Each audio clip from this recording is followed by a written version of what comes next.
And welcome to the Ruby Tuesday. My name is Ruben. And I'm Kay. And today we're talking Enola Holmes, but we're talking spoilers and the possibility of a sequel.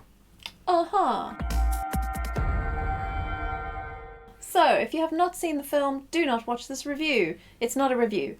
It's a spoiler chat. Yes. It's a chat about plot and all things that happen in the movie. So don't spoil it for yourself. Yes. Now, where to begin? So obviously this was an adventure about Enola Holmes, the sister to the famous Sherlock Holmes, and the brother Minecraft. Minecraft. Yes. Mycroft. And he was an absolute douche. Probably the most douchiest version of him I've seen. Yeah. In possibly. all the Sherlock. Like, I really disliked him, which was really good.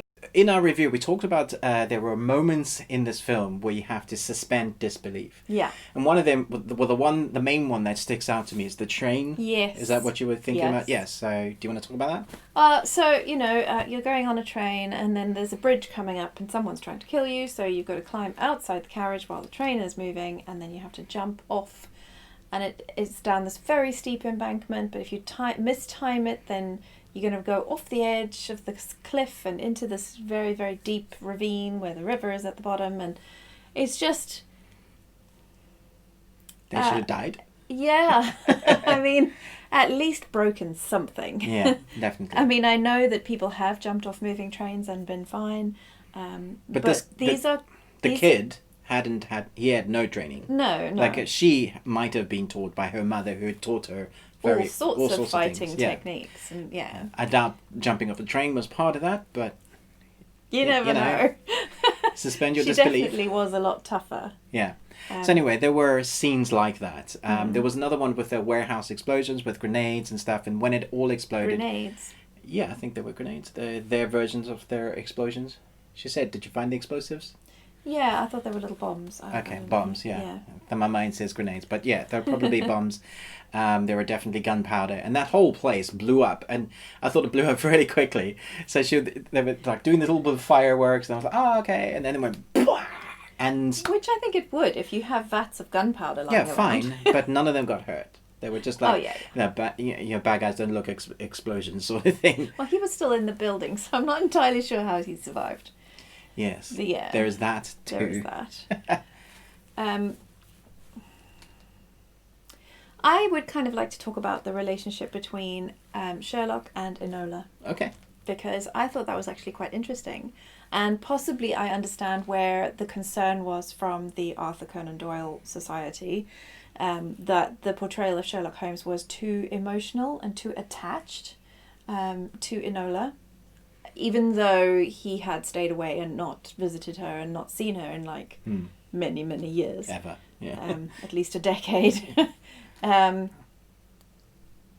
yeah, I can't say whether I had a problem with it or whether I didn't.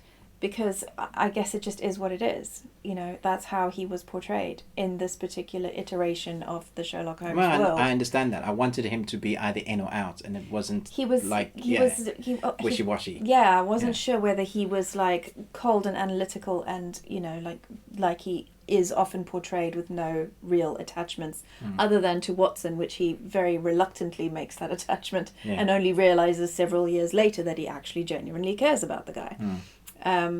So that character, or are you going to be actually caring and actually want to be involved in her life and feel bad about the fact that you abandoned your sister and now she has to fend for herself at the age of 16. So yeah, I wasn't sure. And when you said in the review you really wanted to see them team up, I really didn't. Ah, that's interesting. Yeah, I really didn't, because I felt like she was such a strong character and she was so individual and she had been brought up to be a strong modern woman, what we would understand as a strong modern woman in our culture. But teaming up with him doesn't mean that she can't be that. I think it does, because in their culture she couldn't be.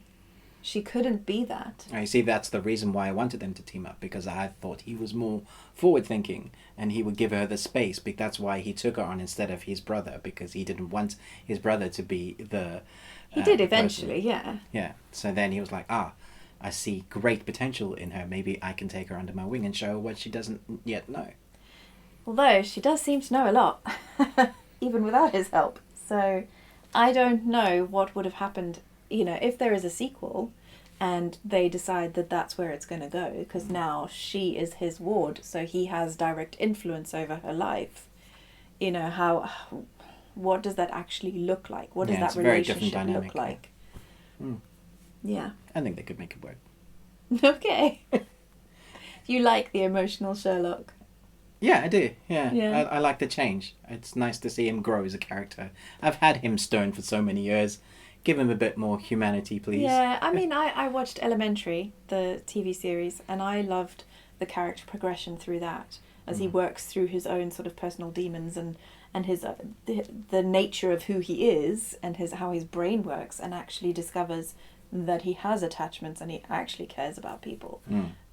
So maybe we're meeting Sherlock at that end of the journey. I don't know. Maybe. But towards the end of the film, we see her basically having figured out her own first mission, I guess. Her detective skills are heightened.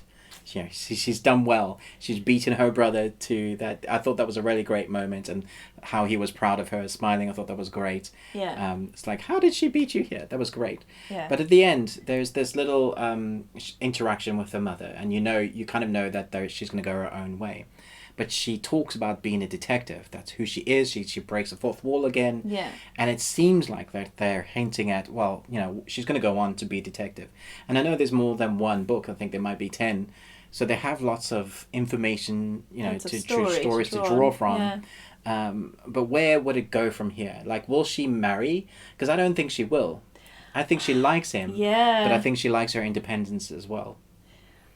And I think the writer likes that as her character as well. I know. It kind of makes me sad, because obviously in my mind I'm feeling like, well, they care about each other, they love each other, so they would be great together if he could let her be independent. And I'm not sure that society But will society allow that. won't allow that, not in the time that they live. Yeah.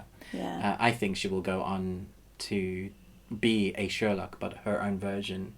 If we get a second film, she may interact with her brother, but not directly. Like, they'll bump in. Would it be great? Like, bump into each other on the same case. Like, no, this is mine. That sort of storytelling would be great. And the way they do things could be their own way of doing things, but work it out. That kind of bickering between brother and sister, but equals. That could be really fun. Yeah. If they come back to it in a couple of years' time, where she's a bit older, and he's working on something, or she has to rescue him. There's lots of really fun things you could do. Now that they've established Enola Holmes, if we can get past the court cases stuff, and they were like, okay, as long as you adhere to these things, and Netflix and everybody were like, okay, we'll bend a little bit. They were like, okay, make 3 films or a TV series, which could be really great. TV series would be so much fun. I mean, Millie Bobby Brown would probably be up for it. She does TV, and so does Henry Cavill now with The Witcher. So it's possible, in between their seasons of Stranger Things and The Witcher, that they could get their timing right into his season of Enola Holmes. That would be really fun. That's all I've got to say about that. I really like the character that they've established of Enola. I think she's really fun, she's smart, really fun, and quite believable, actually. Yeah. I could stand to watch more of that. Yes. Yeah. So let us know in the comments below, what would you like for a sequel? Where do you think the story should go? Are there any other bits that you didn't quite believe, that you thought went a bit Hollywood? Or were there some really great bits that you just love? Chat to us in the comments about that. And another question, who is your favourite Sherlock Holmes character? Can be Enola Holmes if you want, or which ones would you choose? Old films to new, let us know in the comments. Yeah. Thanks so much for watching this, but most of all, until next time, remember, live long and Tuesday.